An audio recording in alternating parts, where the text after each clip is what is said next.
Bien, impossible de terminer ce Family and Business Forum 2022 sans une conversation avec Priscilla de Moutier. Bonjour Priscilla. Bonjour Philippe. Vous étiez avec nous l'an dernier déjà pour la première édition, l'édition 2021. Je rappelle que vous êtes la présidente de Wendel Participation. C'est la holding familiale, on pourrait dire le conseil de famille d'une grande famille, la grande famille Wendel, près de 1200 membres réunis ensemble autour de ce projet de continuation d'un parcours familial qui a évidemment beaucoup changé, vous allez nous en parler. Et vous êtes également membre du conseil de surveillance de Wendel qui porte évidemment les participations du groupe. Alors Wendel, c'est une entreprise qui a beaucoup changé, 318 ans, c'est ça, d'existence ? Exactement, 318 ans, 1704, 2022. Et donc qui a commencé en Lorraine, dans la sidérurgie, et qui pendant 270 ans s'est vraiment dédié à cette industrie et cette région.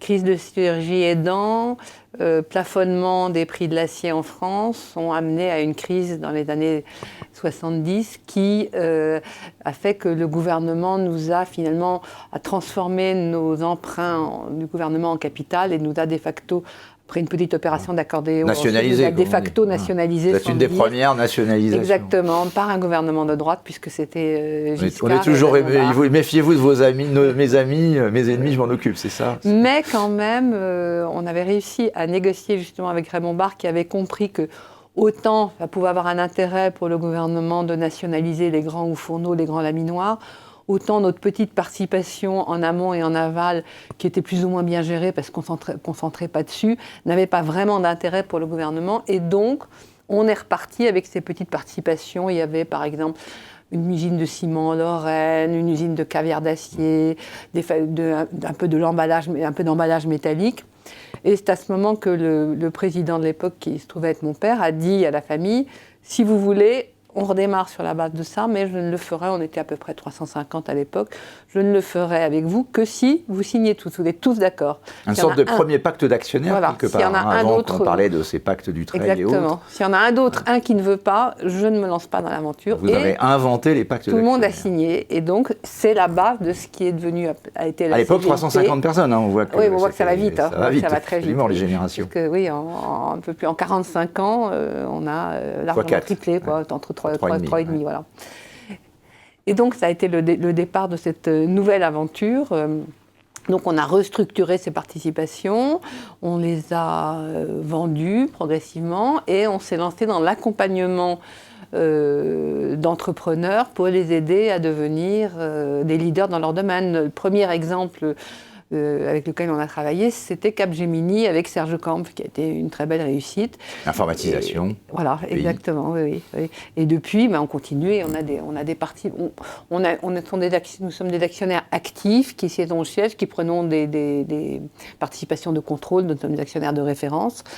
Et donc en France et à l'étranger, et notamment aux États-Unis aussi. On va rappeler toutes les histoires. Il y a eu Saint-Gobain avec des opérations, une aventure qui a été compliquée. Qui est une aventure qui a failli nous faire exploser en plein vol. Ça a failli signer la fin de notre histoire, mais heureusement on a réussi à en sortir. Mais ça nous a fait perdre énormément d'argent, directement et indirectement, parce que pour se désendetter, on a été amené à faire un certain nombre de cessions de belles entreprises dans des conditions pas forcément idéales. Donc ça a été un gros coup, mais voilà, on en est sorti. Et puis la crise financière de 2008, alors il y a l'histoire Saint-Gobain, c'était simultané, oui. mais également une crise familiale, une crise de gouvernance. Voilà. Peut-être ça serait intéressant de voir comment est-ce que vous l'avez vécu et comment être devenu à la tête aujourd'hui de ce conseil de famille. Je vais d'abord signaler une chose, c'est que notre histoire familiale, en tout cas indépendamment de cette crise de 2008-2009, notre histoire familiale n'est pas une belle histoire qui monte, c'est une histoire avec des hauts et des bas. Et on a su des crises, des guerres, des révolutions. On a eu les guerres, parce qu'on était en Lorraine, nos usines ont été dévastées un nombre de fois. Il y a eu la Révolution française où on a tout perdu, et François de Wendel a tout racheté en 1800. Enfin bref. Et je pense que c'est ça qui nous donne une certaine résilience, c'est le fait d'avoir été déjà plusieurs fois confrontés au fait de repartir de quasiment zéro. Donc je pense que ça nous a donné une force. Savoir repartir de zéro. Et donc cette histoire-là, elle aurait pu vous emporter ou elle a failli nous emporter, oui. Elle a failli vous emporter. Si vous deviez raconter comment vous l'avez vécu, et puisque aujourd'hui vous êtes là pour apporter la solution, vous avez apporté une solution, est-ce qu'elle est solide ? La conjonction d'une crise financière et une crise familiale et de gouvernance, évidemment, c'est quelque chose d'extrêmement extrêmement violent en simultané. Certains se souviendront qu'on a eu droit à une double page dans Le Monde, qui est quand même un privilège assez inouï. Enfin bref, ça a été très rude. On est reparti à ce moment-là. Moi, j'étais un membre lambda du conseil d'administration de Wendel Participation. Et je disais de temps à autre, vous savez, c'est très bien de gérer le business, mais il faut s'occuper de la famille. Et à ce moment-là, on m'a dit, ah oui, c'est vrai, tu parlais de gérer la famille. Je disais ça parce que notamment, c'est moi qui me suis occupée, ayant fait l'INSEAD, du centre Wendel à l'INSEAD. Et donc, j'avais beaucoup appris sur les entreprises familiales. Et aussi par mon implication très forte dans le Family Business Network. Donc, je commençais et peut-être l'exemple de votre père, ce que vous disiez tout à l'heure, sur ce premier pacte, en fait, ça vous a inspiré, l'exemple ça. de mon père, pour qui l'unité de la famille était quelque chose d'absolument considérable. Et ça, vous en étiez un peu l'héritière, si je puis dire, de cette idée? Je me suis sentie, en tout cas, un peu investie d'une mission de continuer. Mon père disait toujours à toutes les réunions d'actionnaires, il disait « transmettez à vos enfants, transmettez ». Et moi, je considère que nous sommes simplement, notre principal travail, c'est de transmettre et de transmettre quelque chose qui est grandi, qui soit amélioré par rapport à la génération précédente. Donc, je considère que nous sommes des passeurs dans une entreprise familiale. Donc ça me paraît vraiment absolument essentiel. Et donc, mon premier job à ce moment-là, ça a été de recréer une unité familiale, une cohésion familiale. Donc, on a commencé par faire un grand atelier où j'ai invité tous ceux qui voulaient venir. On a essayé de déterminer qu'est-ce qui étaient les choses qui les intéressaient, s'ils voulaient travailler sur les valeurs de la famille, sur l'histoire de la famille, sur l'encouragement de l'entrepreneuriat, sur l'amélioration de l'information. Bref, on a créé un certain nombre de commissions et de petits groupes de puis vous avez brisé un peu les tabous. Vous avez dit à ceux qui voulaient sortir, vous avez créé les possibilités d'une sortie. Ça a été un peu plus tard, ça. Ça c'était plutôt 2018, voilà. Ça a été plus tard, ça a été en 2020, en fait, oui, ça a été plus tard. Et en tout cas, c'était une des... Enfin, on voit bien dans les grandes familles, quand ça se délite un peu, c'est qu'effectivement, vous l'avez dit, fois 3,5, enfin voilà, on est à 7e, 8e. Au bout d'un moment, la question se pose. Et donc, il faut, à tous ceux qui pourraient connaître ce type d'aventure, il y a deux éléments. Ça se prépare avant, ça se réfléchit. D'une part, comme vous disiez, prison dorée, il faut déjà que la prison soit dorée. Donc, par exemple, le dividende, pour nous, c'est quelque chose d'absolument essentiel. Et effectivement, on a organisé une opération de respiration il y a maintenant 2 ans, et on en organisera d'autres. On est limité par nos moyens. Qui permet à ceux qui le souhaitent de sortir ou de sortir un peu. De sortir partiellement ou totalement en fonction de... Vous aviez consacré 4% du capital, si je... Oui, on a fait simultanément une augmentation de capital, parce qu'il y avait également des gens qui souhaitaient se renforcer. Et donc, on a dépensé ça, on a racheté pour 100 millions d'euros de... Le bilan de l'histoire sur les 1160... Enfin, sur 1200... Il y a eu combien qui sont sortis, qui sont... ou rentrés? Tout est en partie. Personne n'est très... Il y a eu assez peu de sorties. Hein, non, il y a eu des sorties, mais il y a eu peu de sorties totales. Oui. D'une part, pour 2 raisons. D'une part, il y a peu de gens qui ont demandé à sortir totalement. Ils voulaient tous un peu rester dans le club. Et deuxièmement, parce qu'en fait, c'est une opération qu'on a fait juste avant la crise du Covid. Et que, pour des raisons juridiques, nous étions obligés de fixer le prix d'achat des titres 6 semaines avant l'opération. Or, arrive le Covid, toute la bourse s'écroule, et donc notre prix devient un prix d'aubaine. Et donc on a eu plus de demandes que prévu, et donc on a été obligé on n'a pas servi tout le monde. Bien sûr. Du coup, même des gens qui auraient voulu sortir totalement, mais il y en avait peu, n'ont pas pu le faire. Le problème, c'est qu'en fait, nous avons fait beaucoup d'actions pour encourager la cohésion familiale. Nous avons organisé beaucoup de choses. Nous organisons un prix de l'initiative familiale qui a beaucoup de succès. Nous encourageons donc des créations de start-up. Il y en a plusieurs. On en a parlé l'an dernier, mais il y a des belles histoires. Oui, il y a Ornicar, qui est une très belle histoire. Simundia, qui est une affaire de coaching digital. Enfin, il y a beaucoup d'affaires qui marchent très bien. Et donc, les gens n'ont pas envie de quitter le club. Voilà. Alors, ce club, vous réfutez une terminologie qui est assez anglo-saxonne, qui est le mot de family office. Vous dites, nous ne sommes pas, au sens anglo-saxon, un family office, même si vous êtes un conseil de famille et une famille d'investisseurs. Parce que pour moi, un family office, d'une part, ça a un but purement financier, et ça n'est pas forcément actif. Vous achetez pas mal, vous investissez des minorités, vous prenez des actions, vous investissez surtout en bourse. C'est pas la mission que vous donnez à Wendel, c'est une mission d'investisseur de long terme. Et le family office aussi, en tout cas aux États-Unis, le family office s'occupe beaucoup de la famille, ce qui pour 1200 personnes serait un gros boulot. Ils vous trouvent un appartement, ils inscrivent vos enfants à l'université, tout ça on ne fait pas du tout. Ce qui est une vision plus américaine. C'est une vision très américaine. Et je pense que ce serait difficile à adapter à un modèle de 1200 personnes, ou alors C'est-à-dire que c'est 1200 aujourd'hui, ça sera 10 000 dans 20 ans ou 30 ans. Donc je considère qu'on n'est pas un family office parce que nous avons une vraie mission d'accompagner des entreprises dans la croissance et sur le long terme. Vous l'avez dit, finalement, dans toute l'histoire de Wendel, de la Révolution à nos jours, d'abord les femmes ont joué un rôle. Les femmes ont joué un rôle important. Très important, dès la Révolution. Dès la Révolution, puisque les hommes de la famille ont été amenés à s'exiler pour ne pas prendre les armes contre le roi. Et donc, ou se faire couper la tête. Ou se faire couper la tête, l'un ou l'autre, on avait le choix.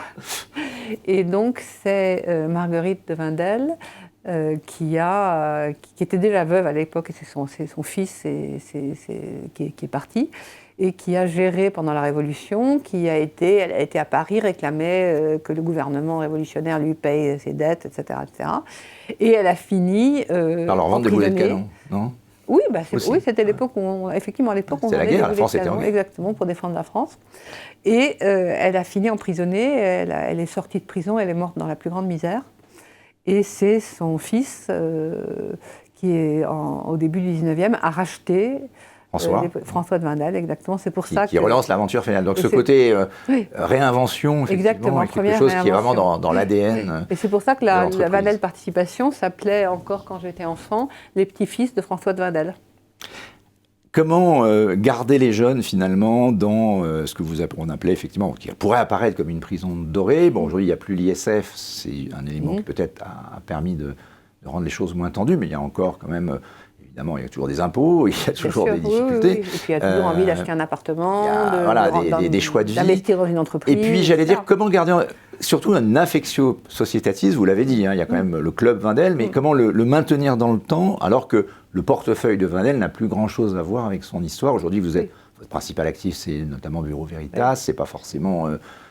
ça n'a pas grand-chose à voir avec les maîtres de forge. Non. Alors, vous avez mis le doigt sur un point. Effectivement, c'est beaucoup plus difficile. Avant, on avait un engagement total pour une région et une industrie. Et donc, et ce qui impliquait d'ailleurs, dans le ESG était très développé chez nous, puisqu'on construisait les hôpitaux, les écoles, etc. Alors maintenant, justement, pour mobiliser la jeune génération, je pense que l'élément ESG est très important. Et ça, c'est un élément qu'avec André Rantan-Poncet, on a énormément développé ces dernières années. Ça colle très bien avec les aspirations de nos jeunes. Moi, j'ai fait un séminaire pour la Next Gen il y a 3 ans. Et donc le ESG remplace le paternalisme d'antan. Le ESG, voilà, exactement. Ouais, un peu, si on peut dire. Il correspond quand même un peu à la même motivation de recherche de sens. Et comme pour moi, c'est quelque chose auquel, personnellement, je suis extrêmement sensible, parce que je suis aussi très investie dans une ONG qui porte aussi ces valeurs. Et donc, j'ai beaucoup aussi insisté sur ces plans-là. Et là, on retrouve très bien les aspirations de la génération suivante. Il y a une autre chose, c'est qu'évidemment, heureusement qu'on est à l'âge d'Internet, parce que pour arriver à communiquer avec 1200 personnes, Internet est quand même d'un grand secours. Vous avez un réseau interne, un réseau social? On a un réseau social interne, un intranet, et qui nous aide beaucoup. Mais on fait également beaucoup de réunions physiques. On organise des dîners familiaux. J'organise des réunions avec mes administrateurs en petits comités, jusqu'à une vingtaine de personnes qui peuvent venir nous rencontrer une fois par an, nous faire part de leurs préoccupations. On a ce jury, le prix de l'entreprise familiale, qui permet d'un jury d'une quinzaine de membres de la famille, qui rencontre tous les jeunes entrepreneurs, qui les coach. À la fin de l'année, on décerne un prix. Enfin, tout ça sont des choses qui nous permettent de quand même connaître un maximum de gens. On entretient un vivier de jeunes pour savoir parmi lesquels pourront accéder au conseil d'administration de Wendel Participation et puis éventuellement au conseil de surveillance de Wendel. Donc on est très actifs, on essaye de connaître aussi bien qu'on peut nos actionnaires, sachant qu'évidemment, comme dans toute population assez nombreuse, c'est une courbe de Gauss, il y a ceux qui s'y intéressent beaucoup, ceux qui ne s'intéressent pas du tout, et puis toute une foule au milieu. Le marais, comme on dit. Et un marais, mais on a quand même bien, je dirais 250 au moins actionnaires qui sont animés, vivants, avec qui on communique régulièrement, qui participent à des événements, et donc ça c'est déjà très satisfaisant. Pour terminer, pour toutes celles et ceux qui nous regardent et qui ont des entreprises familiales, pas forcément la même histoire, c'est 300 ans de Wendel, mais qui regardent l'avenir, sinon, ce que je devais résumer ce que vous avez dit, c'est toujours avoir un œil sur la génération. Ouais. Penser à la génération et suivante. pas les générations, la génération.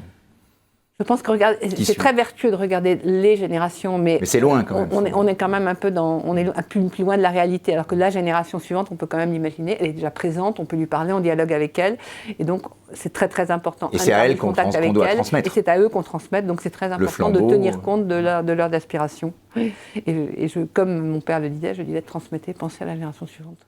Transmettez aussi bien le patrimoine que les valeurs. On transmet quoi au fond dans l'histoire? Pas de l'argent, pas de la richesse, on transmet quoi? On transmet une forme d'entrepreneuriat, une forme de création de valeur, mais pas pour soi personnellement, à l'échelon de la nation, mais pas seulement. On renforce des entreprises, on crée de l'emploi, et on renforce des entreprises dans le respect de normes ESG. Donc on essaye de créer un monde meilleur pour la génération suivante. Ça me paraît essentiel. Bien, merci beaucoup. Ce sera le mot de la fin de cette conversation avec vous. J'espère que vous reviendrez aussi pour l'édition 2023. Je suis très heureuse toujours d'être invitée. Merci si vous J'espère que vous viendrez nous voir en vrai, en présentiel, et on va reprendre pour la conclusion. Merci à tous de nous avoir écoutés. On va reprendre la conclusion dans le studio Gabriel avant de clôturer cette magnifique après-midi. Merci beaucoup.